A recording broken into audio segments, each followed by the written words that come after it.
Hello, Bill Wadman. Hello, Sandi Robertson. How are you? Uh, I'm fine. Oh, I, yeah, I can't hear you as clearly as normal, but we're gonna go ahead anyway. yeah. If anyone has any tricks to tell me about how to fix a Yeti that when it's plugged in it doesn't work anymore, I think it's given up the ghost. I think you Almost just like you and maybe I. need a new cable. You maybe try a new cable, but we'll see. Okay. Keeping up with the Joneses. That phrase. Do you know where it comes from?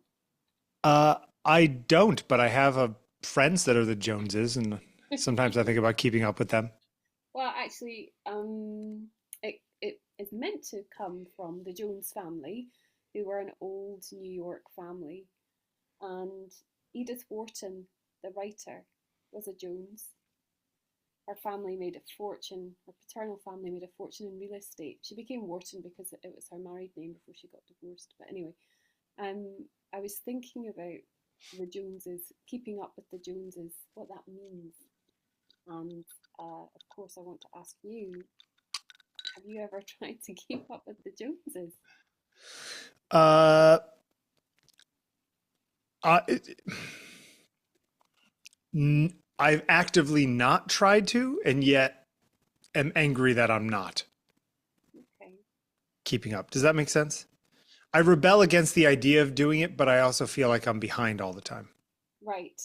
I mean, I said something quite similar earlier when we were discussing this around the dinner table, and Yeah. I was asked, "Do you not keep up with the Joneses?" And I said, "No, I've always rebelled against it." And then Yep. I thought that's just a way of keeping up with the Joneses, isn't it? Yeah, it's a terrible, insidious thing. Do you think it's a consumerism thing, or is it an accomplishment thing, or is it what is it? A Well, happiness thing? I mean, psychologically, um, it's to do with social perception, isn't it? It's Yeah. I wrote loads of stuff down because I Edith Wharton's going to come back in a minute. Fear of inferiority is one thing, Sure. made worse, probably exacerbated now by social media, of course.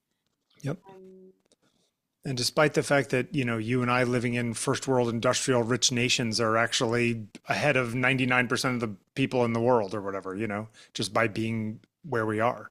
yeah, I mean, the focus on social status is nothing new, and obviously No. those kind of hierarchies that we build up in our human societies is actually quite important to us. It gives us credence for our views or our opinions. It tells us Hmm. where we should be in the line, and actually, up to a point, one could argue that's quite useful.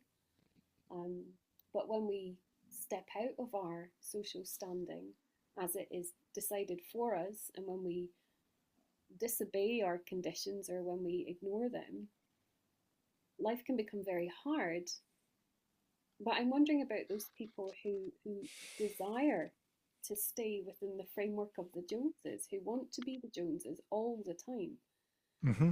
and how exhausting that must be. But also, when I think about people I know who have got very high social status, who are often very wealthy, affluent, good looking, uh, socially desired by others, popular. Hmm. I don't want to be them. I also think that often those people, if you actually ask them in an honest moment, probably feel trapped by it often. Well, yes, this is perhaps where Edith Wharton comes back in. I don't know if you've ever read The Age of Innocence, that's her most famous I have not. novel. You might have seen the movie. Winona Ryder, Daniel Day Lewis, was it? Played Newland. Anyway, Big DDL. Yeah. um, and it was Michelle Pfeiffer was cousin Ellen, the scandalous woman. Uh, I was thinking about this as a kind of an aspect of social mobility. We apparently seek social mobility, and yet when we strive for something that is aspirational, or when we want to become something different than what perhaps we perceive ourselves to be through, for example, birth, right, or our kind of family context, I wonder how healthy it is for us to constantly be striving to be better, and what we're missing by doing that. We're missing something, aren't we? Have you ever strived for something, achieved it, and then regretted it? I mean, I guess without striving, aren't we missing out on something else? Aren't we limiting potential? Aren't we, isn't it good to have goals? It's a really tricky one because I Yeah. feel that making goals in the first place flies the flag for dissatisfaction for where one is. Yes, absolutely. And when we're not, I mean, I'm going to use language that can be problematic and annoying, but when we're not completely present, where the hell are we? If we're living always in this future where we will be better, we will be more popular, we will become enhanced because we go and get Botox or whatever it is we do, Sure. um, we're not paying attention to now, and that creates an enormous conflict, doesn't it? Well, I certainly, one could argue that it's wasting the now, but at the same time, is that like you could become complacent where you are, and then you're not seeing anything new, you know? Yeah. I mean, Edith Wharton is really my focus for this evening. She Hmm. was the first woman to win the Pulitzer Prize in 1921 for The Age of Innocence. And she took the title of her book from this painting, I didn't know that. which is Joshua Reynolds. This image became a kind of symbol. You probably recognize this image. This is like a very um, early 19th century like image that that would have been reproduced many times over as a kind of Like as an symbol. engraving or that kind of thing. Yes. And it actually wasn't called this by Reynolds himself. It was someone else. It was an engraver or someone else who was reproducing it who gave it this title as a means of just identifying it quickly. Um, but as a thing, this kind of forward-looking um, childhood litheness, is it realistic? Is it right? Is it proper that we should be looking to the future all the time? And in context of keeping up with the Joneses, isn't future gazing or future casting always going to be rooted in comparison? I also wonder if it's not sort of a early modern invention, you know?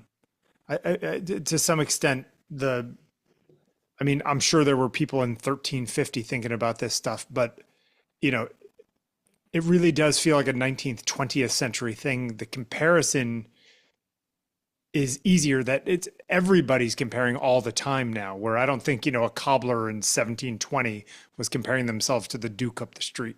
No, but wouldn't they have still been comparing themselves nonetheless to the cobbler in the next village?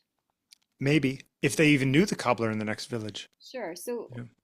we live in a world where social mobility is expected of us. Where, Yeah. again, slightly different maybe in the States, but certainly in Britain, um, the class system is hardwired into any kind of social experience, social understanding for a lot of people. And anyway, I And was also the belief that you're improving yourself in some way, right? That sort of sense. sure, and I found this actually. Sorry, it's such a poor quality, rather pixelated image, but Mona Schaefer Edwards was the courtroom illustrator who sat in on the Black China court case with the Kardashians. Anyway, I was thinking about keeping up with the Joneses, keeping up with the Kardashians, thinking about Sure. people who flaunt their wealth, status, and who millions of people around the world look to as a kind of family symbol of affluence, even if they are quite ghastly in many other ways. The Yeah, fact that, millions other are repulsed by it, but yes. but they've become a kind of Joneses, aren't they? They are the Joneses of now for a lot of people. They're very wealthy. They're apparently very beautiful. Um, but I mean, they are. You know, But yeah. the world is watching them. Anyway, the courtroom illustrator made these drawings of them. You can look them up. There's quite a few. And, people really went for her online. People who are Kardashian fans said that they weren't flattering enough and, that she should be more respectful for, Said about the people who have had 17 procedures a piece to look the way they do. well, I also find it interesting. This courtroom illustrator, Mona Schaefer Edwards, has drawn many celebrities over her courtroom life. She's been a courtroom illustrator for decades, I think. Somebody said that Kim Kardashian should sue her almost like for defamation somehow, for not looking at her best in a drawing. And the illustrator said, she even, I think she sketched O.J. Simpson actually at his trial as well, just a little Right. bit of continuity. But I thought about looking at images of people and aspiring to be them, Yeah. and how bizarre that is. And, when we consider what we want from our lives, where we hope to be, all of it is so corrupt, isn't it?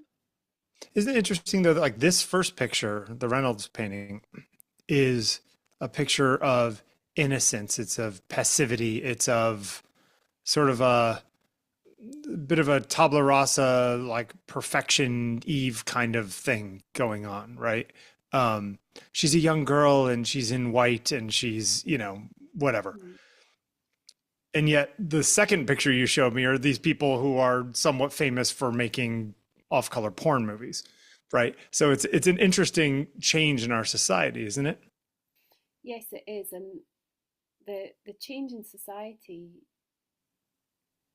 doesn't stop. I was looking at definitions of keeping up with the Joneses, as I said, about this kind of inferiority complex, but also how goalposts of what we aspire to changes. And I was reading about how millennials have become much more status conscious through, for example, experience rather than object. Yeah, And I was thinking how that will translate into how we consume that.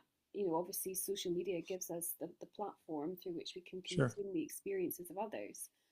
But it actually might become harder for us to aspire to be like another person, because Yeah, we'll have more of an overview in some ways of what objects of experience are, but not yeah. obviously the experience itself. Anyway, I've been thinking about all of this, and not least because this summer, the thing that I've read that's really impacted me the most is actually an Edith Wharton novel, not The Age of Innocence. I read that when I was at school, but it's a novella called Summer.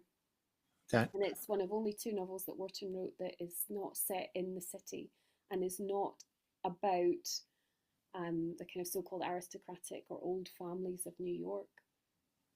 It's set in kind of rural New Hampshire, I think, and it focuses on a young woman called Charity Royale, who's an adopted uh, young woman. We find her at age 17 wondering about what life would be like to not live in this claustrophobic small town, uh, Sure. meeting a young man from the city and realizing his social standing and status is so much more, um, it's higher than her.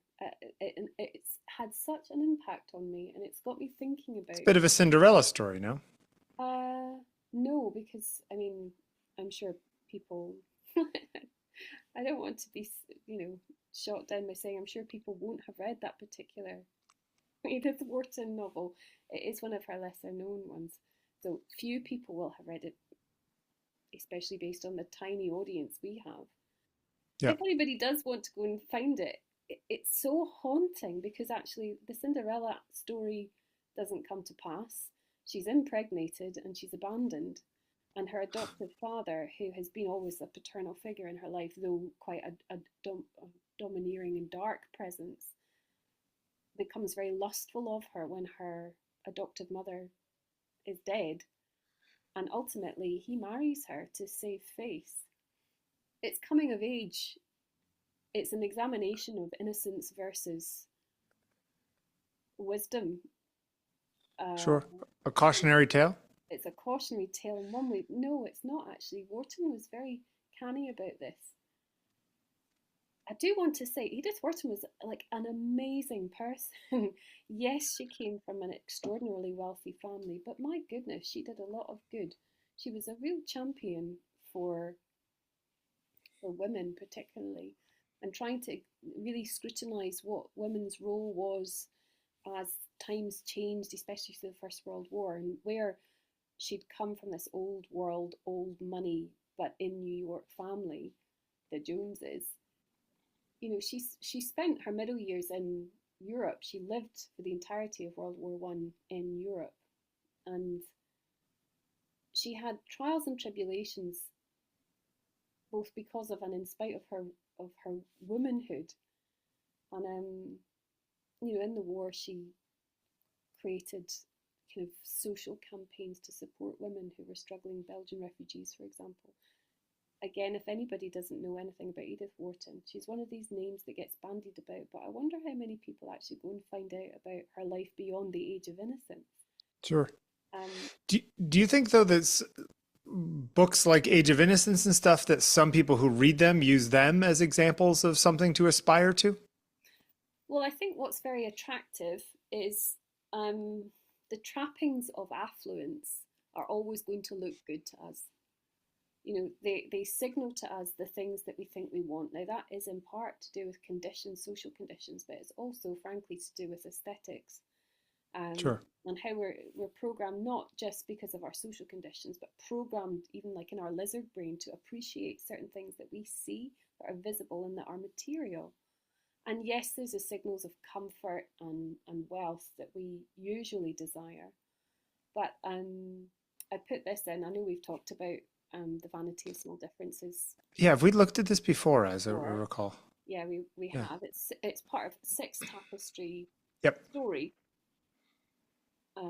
by Grayson Perry, Turner Prize-winning British artist, and it's after Hogarth's The Rake's Progress, and it follows the young man who has an incredible kind of social mobility over the course of the Six Tapestries through his his girlfriend and her family, who are much wealthier than his, and about how it changes his perception of the world and ultimately how unfulfilling it is. But I can't remember what it was. I thought this was a really neat way of summing it up. It's an examination, I've written it here, of decor and decorum. Hmm. And I know myself, like I've always been an avid consumer of magazines. And Okay. I particularly like lovely, rich, glossy magazines, Condé Nast magazines, World of Interiors. Uh, anything that's about interiors, I just kind of eat up. I love it. I think it's something that's very, very pleasurable to me. And what I realise though is that my hard wiring about the Joneses is what my home is like. Now, my home is a very humble home. I live in a small apartment. Well, no, it's not a small apartment. It's a lovely apartment. And I have gone to great lengths anywhere I've ever lived to make my home um, feel luxurious, I suppose, in some way. And to signal to anyone that might be in it, I suppose when I'm really truthful, I'm signalling to those who enter my home that I am who I think I am through Sure. what I have. And part of that is to do with, truthfully now, reflecting on the question that have I ever kept up with the Joneses? I've never kept up with any Joneses I've actually known, but I've been very influenced by what I think stealth and subtle wealth looks like. Would you have lived differently had you not had those magazines to look at? I don't know. I think I probably am by nature an aesthete. I can't. Sure, but I think it requires reference and, history and stuff. Sure, I mean, but I could ask you. These are all really interesting questions to ask oneself, aren't they? Like, Yeah. why am I like this? Why do I live like this? Am I caught in comparison? Yeah.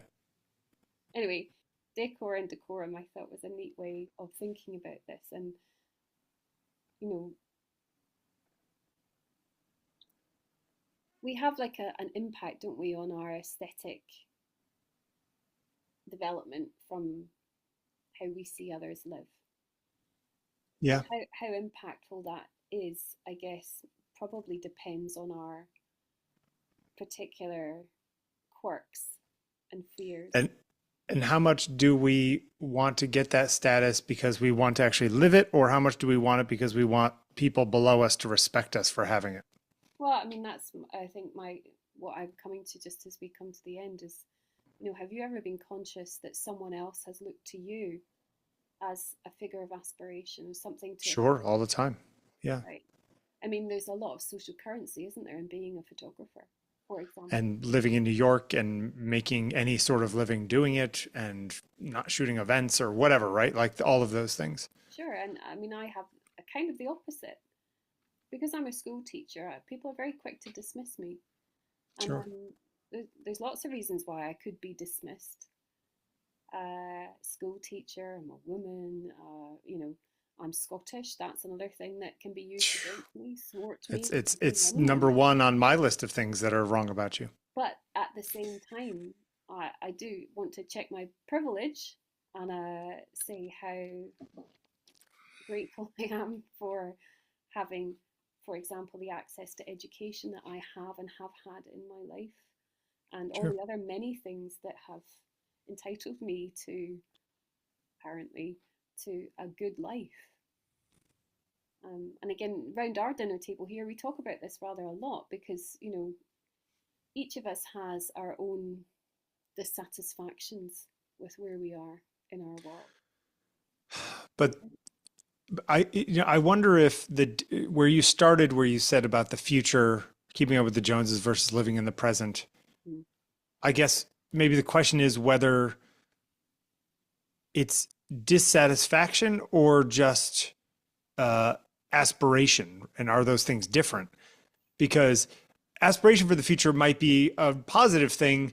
Dissatisfaction for where you are might be detrimental.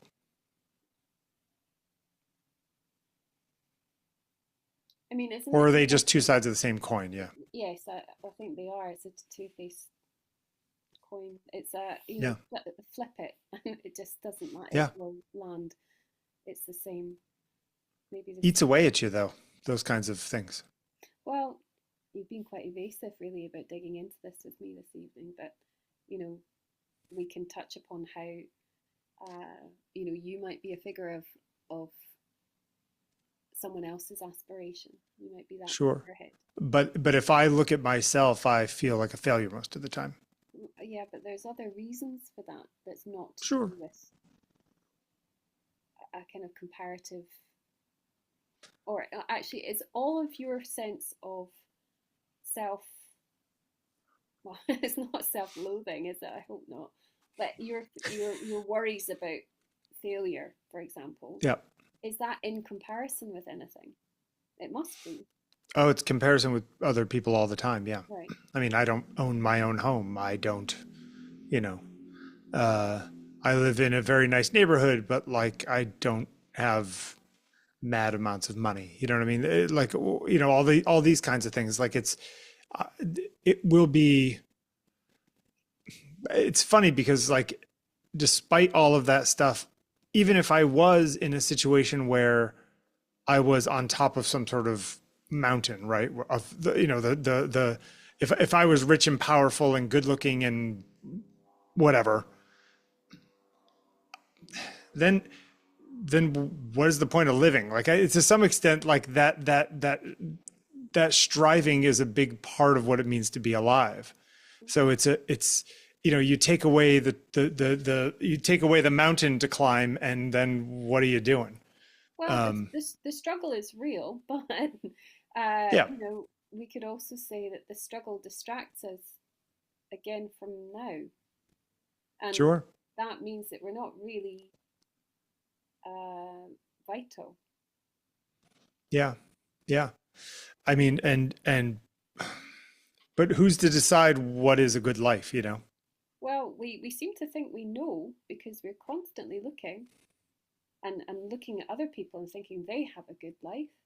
I do it all the time. I find Sure, it but you're looking at the 5% of whatever person's life they're showing you, right? Like, right. you're not And seeing their bad often marriage or their weird toe or, you know what I mean? Like, or whatever else is going on with them. I remember once years ago when I was working as a waitress, and nobody would ever get away with this now, but where I was working in Glasgow as a teenage, late teens, um, I must have been as a summer job because I was already down here studying, but um, we had to wear red lipstick and very tight black skirt with a tight white shirt, and it was specified how tight these Sure. clothes had to be. And I remember somebody at the bar saying, you know, all the girls that worked there were a particular type of girl. We were all quite pretty girls and slim with big boobs and, all that kind of stuff. Yeah, yeah, yeah. And someone said, the girls at standing around the bar, clustering around the bar, the waitresses, we were all asked by this lounge lizard, don't you have any hang-ups, or what don't you actually like about yourselves? Really, obviously at the time it was actually very sleazy. Yeah. And I remember thinking, I'd read once that Linda Evangelista had been asked, was there any part of her body that she didn't like? And she said her elbows. And I thought to myself, that's true. I don't particularly like my elbows, only because I've never thought of Thought them about it? before. And so when this man asked me, I said, "Oh, I don't like my elbows," and all the girls roared with laughter, and then later hated me for saying that because it seemed to be a kind of, there was no aspiration in That you were wanting. happy for everything else? There was no aspiration in Yeah. not wanting so desperately to have, like a longer legs or to be But if taller. somebody like Linda Evangelista had said her earlobes, would you have thought of your earlobes? Is it like just somebody pointing to something specific? It was more just pointing to something specific. I don't know what you mean, really. I mean, like, was it just the acknowledgement of something that you maybe hadn't thought of before, and the minute it kind of gets in your brain, like thinking about an elephant or not thinking about an elephant? No, it Uh, was actually just the absurdity in the moment. I mean, I was yeah, completely unoriginal. I copied what I'd just read, probably sure. a famous model had ever said about themselves. Uh, Yeah, but the point struck me even then that it was ridiculous for me to have yeah, something that I loathed about myself in comparison to someone else, sure. because I wasn't anytime soon going to be getting longer legs, certainly. Yeah, yeah. I certainly wasn't going to be growing any taller. And as you know, I'm not a particularly large lady, so I'm. The whole thing has always seemed so bizarre. But what's brought me up short is questioning truthfully whether I have been keeping up with the Joneses. And I just think I've not been keeping up with them in the way that's expected, but nonetheless I am. So wait, are you saying to me that you feel bad about not keeping up with the Joneses the way that other people are keeping up with the Joneses, and so No, therefore you're not keeping up with the Joneses? no, I'm calling out my hypocrisy Okay. in saying that I don't keep up with the Joneses. I'm actually starting to see that it's an inevitable part of being alive now, certainly. Sure. Um, but I mean that's a bit of oversharing. Only if you show me your elbows right now on the camera. Oh, I can tell. I can see what you saw in them. Oh my God. Woman in her 40s has skin. News at 11. Yeah, well, I mean, those were my 18 or 19-year-old elbows. They were probably really hot elbows at the time. Yeah, as elbows go. Some people have that fetish. Anyway, Bill, Mr. Wadman, might you otherwise be known as Mr. Jones? I hope not. I hope not. Now I'm going to go listen to some Counting Crows. What? In the ear that's got the earring in it? Maybe temporarily. We'll see. Oh, you're so cool. Yeah.